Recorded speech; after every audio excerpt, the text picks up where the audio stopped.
సరే ఎలా చూడాలి? టీవీకే విజయం సాధించింది.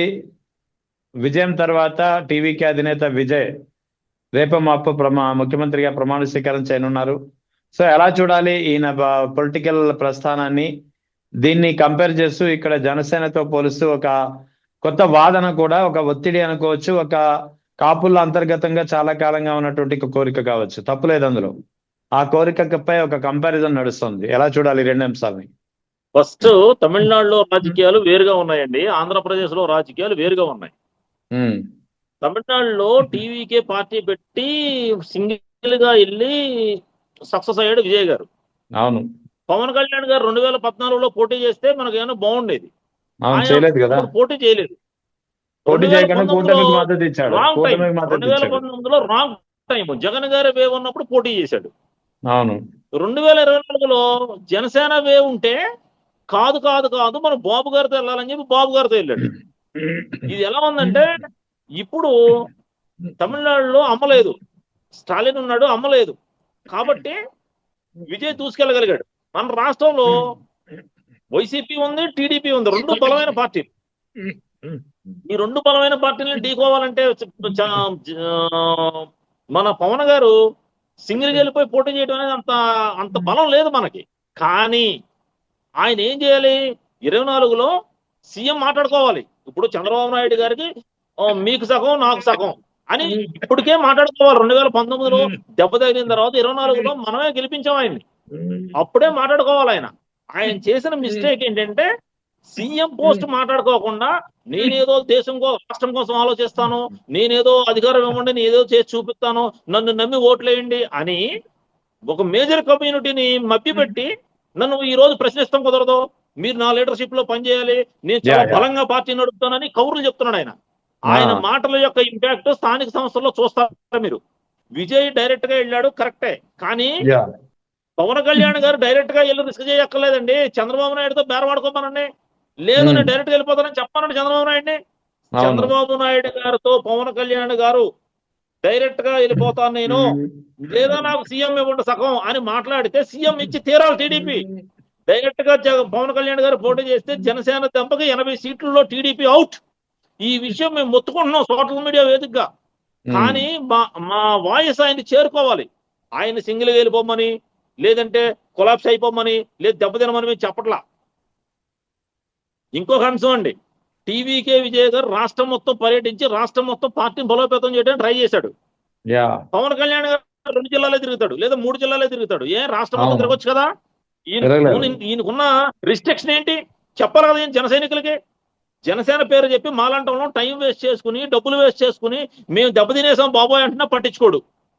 ఆయన వర్షన్ ఏంటంటే చంద్రబాబు నాయుడు గారు అయిపోయాడు, ఇప్పుడు నెక్స్ట్ వాళ్ళ అబ్బాయికి ఒక 5 ఏళ్ళు, తర్వాత వాళ్ళ మనవడికి ఒక 5 ఏళ్ళు, 15 ఏళ్ళు వాళ్ళకే చేస్తారా?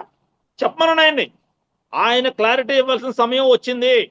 ఇక కుదరదు, హైట్ అండ్ సీక్ గేములు కుదరదు. చాలా క్రిస్టల్ క్లియర్గా క్లారిటీగా టర్మ్స్ అండ్ కండిషన్స్ ప్రజలతో చెప్పి తన వెనకున్న జన సైనికులతో మాట్లాడుకుని ముందుకెళ్ళాలి. ఆయన నా ఇష్టం వచ్చినట్టు చేస్తానంటే చేయమనండి. ఫలితాలు చాలా ఘోరంగా ఉంటాయి. ఇప్పుడు విజయం చూశారు కదా, జన సైనికుల్లో అంతర్మదనం తారాస్థాయికి చేరుకుంది సార్. ఆయన్ని ఒంటరిగా వెళ్ళిపోమని మేము చెప్పట్లేదు. ఆయన సీఎం సీటు కోసం మాట్లాడవలసిన అవసరం ఉంది, మాట్లాడుకోవాలి. తప్పనిసరిగా సరే మా ఆకాంక్షలు నెరవేర్చాలి, లేకపోతే అవుట్. కొత్త నాయకుడి కోసం చూసే పరిస్థితి ఉంది ఇప్పుడు రాష్ట్రంలో. పవన్ కళ్యాణ్ గారు కానీ ఇప్పుడు ఏమైనా రాంగ్ స్టెప్ తీసుకుంటే ఆయనకి రాజకీయ జీవితం ఉండదు, పార్టీ అనేది కూడా చాలా దారుణంగా దెబ్బతింటది సార్. అంటే ఇక్కడ చెప్పింది ఏంటంటే ప్రధానంగా ఇక పవన్ కళ్యాణ్ మరో 15 ఏళ్ళు చంద్రబాబు నాయకత్వాన్ని కోరుకుంటున్నారని చెప్పడమే కాకుండా నాలో అంత సమర్థత లేదు, అంత అనుభవం లేదని చెప్పి పదే పదే చెప్తున్నారు తన మాటల్ని సమర్థించుకోవడానికి. కానీ ఇక్కడ విజయ్ ప్రస్థానం చూస్తే విజయ్కి ఏ అనుభవం ఉందని చెప్పి ఆయన తొలిసారిగా ఫస్ట్ అటెంప్ట్ లోనే ఆయన అధికారం చేజెక్కించుకుంటున్నారు. అప్పుడు 83లో ఎన్టీ రామారావు తెలుగుదేశం పార్టీ స్థాపించినప్పుడు కూడా ఆయనకి ఎలాంటి అనుభవం లేదు. గతంలో ఆయన కూడా పార్టీ స్థాపించినట్టు 6 నెలల్లో అధికారంలోకి వచ్చేసారు. అంటే ఇక్కడ తప్పించుకోవడానికే పవన్ కళ్యాణ్ ఇటువంటి మాటలు చెబుతున్నారా ఏంటి? పవన్ కళ్యాణ్ గారు క్లారిటీగా లేడండి. ఆయన ఏమనుకున్నాడంటే నేను కులాన్ని రెచ్చగొట్టాడు. మొన్న జనాలను రెచ్చగొట్టి ఓట్లు వేయించుకుని టీడీపీకి సపోర్ట్ చేసి టీడీపీ గెలవడంలో ముఖ్య పాత్ర పోషించాడు. ఇప్పుడు ఉమ్, మళ్ళీ ఎలా చెప్తాడు? సమర్థత లేదన్నప్పుడు నాకు ఓట్లేయండి, నేను సీఎం అయి చూపిస్తానని చెప్పాడు. అవును. కులభావంతో ఓట్లేయమన్నాడు, గౌరవాన్ని తగ్గించనన్నాడు. అంటే ఏంటి? యా ఏంటండి ఆయన చెప్పే మాటలకు ఏమన్నా అర్థం ఉందా? జనసేనలో కాదండి, ప్రజల్లో తిరుగుబాటు వచ్చే పరిస్థితి నెలకొంది. ఉమ్, ఆయన ఒంటరిగా వెళ్ళవలసిన అవసరం లేదు, రిస్క్ చేయవలసిన అవసరం లేదు. ఒకే ఒక్క షాట్ టీడీపీకి చెప్పాలి, బాబు గారు నేను మీ పలకే మోస్తానేమో, జనసేన మొయ్యదు, జనసేనకి ఉమ్, మద్దతు ఇచ్చే వర్గాలు మొయ్యు, మేము వారియర్స్, ఫైటింగ్ మాకు కొత్త కాదు. దయచేసి ఆయన గాని ఈ విషయంలో ముందుగా వ్యవహరిస్తే ఏఐడిఎంకే పరిస్థితి కన్నా తక్కువ వస్తుంది. ఏఐడిఎంకే ఏ పరిస్థితిలో ఉందో అలాగ వస్తుంది. ఏదో ఉమ్. అనుకుంటున్నాడు ఆయన. ఆయన నాకు సమర్థత లేదన్నప్పుడు ఎందుకు చెప్పాడండి? మీ గౌరవం నిలబెడతాను, మాకు ఓటేయమని ఎందుకు అడిగాడు? చంద్రబాబు నాయుడు కుటుంబానికి ఓటేయండి, నేను ఆయన కిందే పనిచేస్తానని చెప్పాలి కదా ఆ రోజు. అంటే ఆయన వల్ల ఈ రోజు ఎంతో మంది జన సైనికులు సొంత ఆస్తులు అమ్ముకున్నారు, రోడ్లను పట్టారు. వాళ్ళ అన్నయ్య బెటర్ అనిపించుకున్నాడండి. వాళ్ళ అన్నయ్య చాలా బెటరు. నష్టపోయిన కూడా నష్టపోయారు, కాపులు వదిలేశాడు వాళ్ళని తీసుకెళ్ళి జంక్షన్ లో వదిలాడు, ఏదో పార్టీలో పోయారు. అవును. ఈయనేంటి మోసం ఈయన ఏం చేస్తున్నాడంటే కాపులు మభ్య పెడుతున్నాడు. అది చాలా తప్పు. టీవీకే 14 నుంచి విజయం చూసిన తర్వాత మేము చాలా ఫీల్ అవుతున్నాం. మేము ఏంటా మనోడు ఇలా ఈ పరిస్థితి, మనోడు ఏంటి ఆ స్ట్రాటజీ లేకుండా అసలు పదవడకుండా తెలుగుదేశానికి ఎందుకు చేస్తాడా అనే ఫీలింగ్ లో చాలా మంది బాధపడుతున్నారు జన సైనికులు. 14 నుంచి ఇదే మభ్యపెట్టే కార్యక్రమం జరుగుతుందా? ఇక పెట్టలేడు సార్. 14లో నుంచి మభ్య పెట్టాడు, 2019లో పోటీ చేసి చేతులపైకి ఎత్తాడు, 2024లో ఇప్పుడు మళ్ళీ కుదరదండి అన్కండిషనల్ గా చేస్తానంటున్నాడు. 29లో జంక్షన్ లోకి ఆయనే వస్తాడు, మేము రావక్కర్లేదు. ఆయనే డూ ఆర్ డై అనే పొజిషన్ వస్తుంది. ఆయనకే పార్టీ ఉంచాలా, జెండా పీకేయాలా. మనం చంద్రబాబు నాయుడు సపోర్ట్ చేస్తే మనకు పోయి మనం దవ్వుకున్నట్టే. కాబట్టి మనం సీఎం అయితేనే కానీ జనం మనకు ఒక ఓటు కూడా వేయరని బాబు గారికి చెప్పే పరిస్థితి ఆయన నోటితో ఆయనే చెప్తాడు. చూదురు కానీ మీరు వాస్తవానికి పవన్ కళ్యాణ్ గారు ఇస్తున్నారు. పవన్ కళ్యాణ్ గారు 2.5 ఏళ్ళు సీఎం, మొత్తం ఎన్ని సీట్లు, సగం సగం సీట్లు ఇవ్వాలి, లేదంటే చంద్రబాబు నాయుడు గారు పవన్ కళ్యాణ్ సీఎం అని డిక్లేర్ చేసే పరిస్థితి వస్తుంది చూడండి. రాకపోతే టీడీపీ రాదు, జనసేన రాదు, కూటమే లేదు, అవుట్. కూటమి ఓటమి పాలవుద్ది. కానీ పవన్ కళ్యాణ్ గారిని సీఎం గా డిక్లేర్ కానీ చేయకపోతే కూటమి ఓటమి పాలవుద్ది, రాసుకోండి. యా కానీ వాస్తవానికి 2024లోనే ఎన్నికలకు ముందు వాస్తవానికి తెలుగుదేశం పరిస్థితి అంతగా ఆశించినంత మెరుగ్గా లేదు. సో ఆ టైంలో జనసేనని పవన్ కళ్యాణ్ ఎన్ని సీట్లు అడిగితే అన్ని సీట్లు ఇచ్చే పరిస్థితి ఉండేది. కనీసం 60-70 సీట్లైనా డిమాండ్ చేసి సాధించుకుని ఉంటే, 21 సీట్లతో సంతృప్తి చెందకుండా ఉంటే పరిస్థితి ఇలా ఉండేది కాదనే వాదన కూడా ఇప్పుడు వినిపిస్తుంది. ఎస్, అది కరెక్ట్ అండి. ఆయన ఈ బాబయ్య మీరు 20 ఇచ్చినా చాలు, 15 ఇచ్చినా చాలు అని ఆయనే డౌన్ అయిపోతే మేమేం చేస్తామండి? మొన్న ఆయన 100 సీట్లు పోటీ చేస్తే 100 సీట్లు గెలుస్తాయి. అది మన వేవ్. ఆ వేవ్ అంతా వేస్ట్ చేసేసాడు. చేసి చంద్రబాబు నాయుడు కుటుంబాన్ని పోగొడుతున్నాడు. ఇప్పుడు ఆయన వల్లే ఫ్యాక్టరీలు వస్తున్నాయంట. మరి ఇంతమంది ఎందుకు రాలేదు? ఆయన వల్ల అభివృద్ధి జరుగుతుందంట. ఎక్కడ జరుగుతుంది? ఆయన వల్ల అమరావతి అయిపోతుందండి. ఇంకో 4 టర్ములు కూడా అవదు. ఏంటంటే ఆయన చెప్పే మాటలు, వినటం కోసం, ఆయన చెప్పినట్టు నడవడం కోసం లేవు ఇక్కడ. We are also waiting for time. మా టైం వచ్చినప్పుడు మేము చూపిస్తాం. జన సైనికులందరూ కూడా టైం కోసం వెయిట్ చేస్తున్నారు, అమాయకులు కాదు. పవన్ కళ్యాణ్ గారిని అప్పీల్ చేస్తున్నాను, సార్ మీ రూట్ మీరు మార్చుకోకపోతే జనమే మారుస్తారు మీ రూట్ ని. మీకు ఏ వర్గాలు అయితే మద్దతు ఇచ్చినాయో అదే వర్గాలు ఇప్పుడు టీవీకే విజయం చూసి సిగ్గుపడుతున్నాయి సార్. తెలుసుకోండి ఒకసారి. మీరు ఒంటరిగా వెళ్ళమనో నష్టపోమనో మేము చెప్పట్లేదు. సోషల్ మీడియాలో పోస్ట్ వచ్చింది సార్, నేను మీకు చెప్పొచ్చో లేదో, ఫీల్ అవుతారు చెప్తే. రజనీకాంత్, కమల్ హాసన్, చిరంజీవి, పవన్ కళ్యాణ్ నిజమైన హీరోయిన్లు, టీవీకే విజయ్ ఒకటే హీరో అని చెప్పి మన సోషల్ మీడియాలో ట్రోల్ చేస్తున్నారు. చాలా ఫీల్ అవుతున్నాం మేము. మెగాస్టార్ చిరంజీవి గారు, పవన్ కళ్యాణ్ గారు ఈ పరిస్థితికి వచ్చేసిందా మన పరిస్థితి అని ఫీల్ అవుతున్నాం సార్. చాలా బాధపడుతున్నాం. అవును, వాస్తవం కూడా అదే. సినిమా రంగం నుంచి రాజకీయ మేము చాలా ఫీల్ అవుతున్నాం. దయచేసి మా నాయకుడిని అలా మాట్లాడితే మేము చాలా ఫీల్ అవుతున్నాం. ఏంటా ఈయన, మేము ఎంత కష్టపడి చేసాం, ఎంత కష్టపడి మేము పార్టీకి పనిచేసాం, కనీసం సీఎం సగమన్నా మాట్లాడుకోవట్లేదు. అడగాలి కదా సార్. చంద్రబాబు నాయుడు గారు సమర్థుడు, చంద్రబాబు నాయుడు గారికి ఎక్స్పీరియన్స్ ఉంది, మీకు చంద్రబాబు నాయుడు గారి కుటుంబానికి ఎక్స్పీరియన్స్ ఉంది, చంద్రబాబు నాయుడు అబ్బాయికి ఎక్స్పీరియన్స్ ఉంది, మనోడికి ఎక్స్పీరియన్స్ ఉందని చెప్పే వ్యక్తి మరి తన ఓట్లు ఏమైనా అడుగుతాడండి? అవును, మేము ఓట్లు ఎందుకు వేసాం? కొంతకాలం మా కోరిక తీరుస్తాడని, ఒకసారైనా సీఎం అవుతాడని, అంతే కదా సార్. ఆంధ్రప్రదేశ్ లో మేజర్ కమ్యూనిటీ 27% ఉన్న కమ్యూనిటీ ఆకాంక్ష పవన్ కళ్యాణ్ గారు సీఎం అవ్వాలని. ఆయన టువర్డ్స్ దట్ గోల్ ఆయన పనిచేయట్లేదు. ఆయన ఎంతవరకు చంద్రబాబు నాయుడు గారి భజనలో పరితపించి కాలయాపన చేస్తున్నాడు.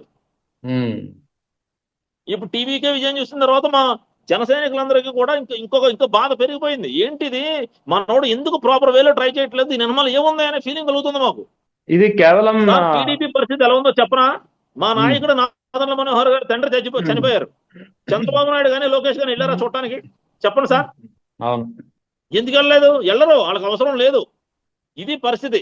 జనసేనలో నెంబర్ 2 ఉన్న నాదెండ్ల మనోహర్ గారి పరిస్థితి అలాగుంటే జనసేన పరిస్థితి, జనసేన కార్యకర్తలు న్యాయం ఎలా జరుగుతుందండి కూటమిలో? పవన్ కళ్యాణ్ గారిని ఒంటరిగా వెళ్ళిపోమని, లేదంటే పవన్ కళ్యాణ్ గారు పోటీ చేసి ఆస్తులని పోగొట్టుకోమని మేము చెప్పట్లేదండి. పవన్ కళ్యాణ్ గారు అవసరం టీడీపీకి ఉంది కాబట్టి కరెక్ట్ గా టర్మ్స్ అండ్ కండిషన్స్ మాట్లాడుకోవాలి. సీఎం ఎన్ని రోజులు ఇస్తారు జనసేనకి, మాకు పవర్ షేరింగ్ ఉందా లేదా? పవర్ షేరింగ్ అంటే డిప్యూటీ సీఎం మినిస్టర్ లో వార్డ్ మెంబర్ లో కాదండి, చీఫ్ మినిస్టర్ పవర్ షేరింగ్. బాబులో డిప్యూటీ సీఎంలు అయ్యారు. పవన్ కళ్యాణ్ కన్నా ముందు అయ్యారు. ఎందుకు అవ్వలేదు? చాలా మంది అయ్యారు. చంద్రరాజప్ప అవ్వలేదా? అల్లాని గారు అవ్వలేదా? మాకు అయ్యి కాదు కావాల్సింది. CM post terms and conditions మాట్లాడి మాకు ఎంతకాలం ఇస్తారో పవర్ అని తెలిసిన తర్వాతే మేము జనసేన పార్టీకి జెండాలు మోస్తాం, కష్టపడతాం, చేస్తాం. అప్పటి వరకు మేము కూడా వెయిట్ చేస్తాం. అది ఇది ఇప్పుడు మీరు చెప్తున్న మీ ఆవేదన, మీ గ్రీవెన్స్ ఏదైతే మీ ఆక్రోశం వెలిబుచ్చుతున్నారో ఇది కేవలం మీ ఒక్కరికే పరిమితమా, లేదా మీకు సంబంధించినటువంటి లేదా మీకు తెలిసినటువంటి సర్కిల్లో జన సైనికులందరూ ఇదే ఫీల్ అవుతున్నారా? జన సైనికులు మొత్తం అందరూ కూడా నిన్న 4వ తారీఖు నుంచి జన సైనికుల్లో ఉన్న అంతర్మాత్రం ఇదే సార్. స్టేట్ మొత్తం కూడా అట్టుడికిపోతుంది. ఎవరో కొంతమంది తెలుగుదేశం కోవర్ట్లు, చంద్రబాబు నాయుడు చెంచాలు తప్ప నిజమైన జన సైనికులు అందరూ ఇదే కోరుకుంటున్నారు. మనోడు మాట్లాడుకుని సీఎం పోస్ట్ ఎందుకు అడగడో, సీఎం పోస్ట్ మనోడు చేయడానికి ఏంటి ప్రాబ్లం, మనం పల్లకి మోసే బోయిలమా, మనం కూలీల్లాగానే మిగిలిపోవాలా, అంత అవసరం మనకేంటి అనే ఫీలింగ్ అందరిలోనే కలుగుతుంది. అలాగనే ఇప్పుడు చంద్రబాబు నాయుడు గారు విమర్శించలేదు. చంద్రబాబు నాయుడు గారు ఎప్పుడో మనం అడిగి తీసుకోవాలి సార్. ఏమన్నా మనం బతికాడు తెస్తారా ఏంటి?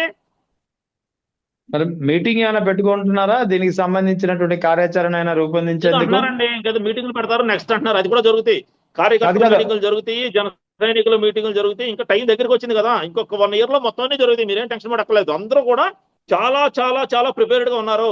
ఇక డ్రామాలు కుదరవు, మభ్య పెట్టడం అసలు కుదరదు. కొంతమంది గాలి బ్యాచ్, కొంతమంది ఫైనాన్షియల్ రిసోర్సెస్ గా జనసేనను భావించిన వ్యక్తులు మాత్రమే ఇప్పుడు పవన్ కళ్యాణ్ గారి భజన చేస్తున్నారు. నిజంగా ఎలక్షన్ లో డబ్బులు ఖర్చు పెట్టిన వాళ్ళు, కొట్లాడిన వాళ్ళు, పోరాడిన వాళ్ళు, సోషల్ మీడియాలో మాట్లాడిన వాళ్ళు అందరూ కూడా వెయిట్ చేస్తున్నాం దూరంగా నుంచి. ఏంట్రా బాబు మన పరిస్థితి, మనోడు ఇక టోటల్ గా డైవర్ట్ అయ్యాడా, అసలు ఏంటి, వాట్ ఈస్ ద కన్ఫ్యూజన్, మనకు క్లారిటీ కావాలని అడుగుతున్నారు అందరూ. ఇవ్వకపోతే ఆయన ఇష్టం. అంటే ఇప్పుడు లోకల్ బాడీ ఎలక్షన్స్ లో ఎలా రిఫ్లెక్ట్ అవబోతుంది ఈ పరిస్థితి? తెలుస్తుంది సార్, లోకల్ బాడీ ఎలక్షన్ లోనే తెలుస్తుంది రిజల్ట్. లోకల్ బాడీ ఎలక్షన్ లోనే తెలుస్తుంది. కాబట్టి లోకల్ బాడీలో గెలుస్తారు, ఓడిపోతారు, ఈ మాటలు మనం తక్కువగా మాట్లాడకూడదు. ఏం జరుగుతుందో చూద్దాం, wait and see. Pawan Kalyan garu అధికార పవర్ షేరింగ్ ఉంటే కూటమికి మనోడు ఉంటుంది, లేకపోతే కూటమికి మనోడు లేదు. మేము కూటమికి సపోర్ట్ చేసిన వాళ్ళం, కూటమి కోసం కష్టపడిన వాళ్ళం, కూటమి కోసం ఉన్న అమౌంట్ డబ్బులు ఖర్చు పెట్టుకున్న వాళ్ళం. నేను చెప్తున్నాను, ఆయనకి మాలాంటి వాళ్ళ మాటలు ఇప్పుడు నచ్చట్లేదు. ఆయన ఎంతవరకు కూడా వలస వచ్చిన వాళ్ళు, జనసేనని ఫైనాన్షియల్ రిసోర్స్ లాగా వాడుకునే వాళ్ళు, జనసేన మీద బతికే వాళ్ళు ఇప్పుడు ఎక్కువైపోయారు. అంతే తప్ప మాట్లాడిన వాళ్ళు ఎవరికి పదవులు లేవు. చూడండి, ఆవిడ మన రాయపాటి అరుణ, మా సోదరిమణి, చిత్తూరు జిల్లా సోదరిమణి ఉంది కదా, ఆవిడ చాలా బాగా మాట్లాడేది పాపం. ఆవిడ వీళ్ళందరూ ఏమైపోయారండి? సోషల్ మీడియా పనిచేసిన మాలాంటి వేలాది మంది కార్యకర్తలు ఏమైపోయారు చెప్పండి? టీడీపీ తొత్తులు, కలెక్షన్ ఏజెంట్లు వీళ్ళే ఉన్నారు పార్టీలో ఇప్పుడు ప్రముఖ స్థాయిలో. పార్టీ కోసం జెన్యున్ గా పనిచేసిన వాళ్ళందరూ వెయిట్ చేస్తున్నారు బయట. ఏంటో బాబు ఏం చేద్దాం, ఎవరికి వెళ్దామా, వెనక్కి వద్దామని. మేము కూడా ఆయన మీద అభిమానంతో ఆగిపోయి ఉన్నాం. ఏంట్రా బాబు మా ఓడి పరిస్థితి, మా ఓడికి ఇప్పుడు నిజం తెలుసుకునే సమయం వచ్చింది. విజయ్ లాగా ఒంటరిగా వెళ్ళిపోమని మేము చెప్పట్లేదు. విజయ్ ఒంటరిగా వెళ్ళాడు, గెలిచాడు, ఓకే, దాని అనుమతితో స్ట్రాటజీ ఉంది, ఆయన వర్కౌట్ అయ్యింది, కాదంటలేదు. అర్థమైందా సార్? ఇప్పుడు మమ్మల్ని విమర్శించే వాళ్ళు ఏమంటారంటే విజయ్ అనుమతి త్రెష్ ఉంది, పవన్ కళ్యాణ్ అనుమతి లేదు, అందుకే పవన్ కళ్యాణ్ సీఎం అవ్వలేదు అంటారు. అలా తయారయ్యారు మా వాళ్ళు. మా జనసేనలో కొంతమంది అలా తయారయ్యారు సార్. విజయ్ గారి అనుమతి త్రిష ఉంది, అందుకే విజయ్ నెగ్గాడు, మీ ఓడి అనుమతి త్రిష లేదు, అందుకే మీ ఓడి సీఎం అవ్వలేదు అని చెప్తారు. అలా తయారయ్యారు. ఓహో, అర్థమైందా? అలా తయారయ్యారు. One part of the people అలా తయారయ్యారు. నేనేమంటానంటే వాస్తవం మాట్లాడదాం. మనోడు టర్మ్స్ అండ్ కండిషన్స్ క్లారిటీగా మాట్లాడుకుని ముందుకెళ్ళాలని కోరుకుంటున్నాం సార్ మేము. ఆయన కోసం రాజకీయాల్లోకి వచ్చాం, ఆయన కోసం సోషల్ మీడియాలోకి వచ్చాం, ఆయన కోసం మేము గత 5 సంవత్సరాలు అలుపెరగని పోరాటం చేశాం. ఈ రోజు మేము ఏమంటున్నాం, సార్ మా కోరిక నెరవేర్చండి సార్, నెరవేర్చడానికి మెజర్స్ తీసుకోండి, మీరు టర్మ్స్ అండ్ కండిషన్స్ క్లారిటీ ఉండాలి, ముందు ఒక మాట తర్వాత ఒక మాట ఎలా చెప్తాడండి ఆయన? మీరు ఓటేయండి సీఎం అవుతాను అన్నాడు. మీరు ఓటేయండి నేను సీఎం అవుతాను, మీరు కులభావంతోనైనా ఓట్లేయండి, మీ గౌరవం తగ్గనే అన్నాడు. ఏంటి తగ్గనిచ్చేది? నాదన్న మనోహర్ ఇంటికి పరామర్శ కూడా వెళ్ళలేదు టీడీపీ నాయకులు. ఎంత బాధ అండి అది, ఎంత తప్పు సార్.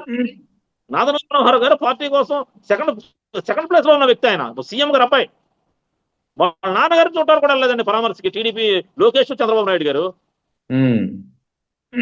ఎంత దారుణం సార్ చెప్పండి మీరు. అంతే కదా, ఆయన క్యాబినెట్ మినిస్టర్ కూడా కదా, ఆయన పోర్ట్ఫోలియోలో మినిస్టర్, సహచార మంత్రి కూడా. సార్ ఎవరికైనా అదే ట్రీట్మెంట్ సార్. పవన్ కళ్యాణ్ గారు పంజా ఇసిరే వరకు మాకు ఆ విధమైన ట్రీట్మెంట్ ఇస్తుంది టీడీపీ.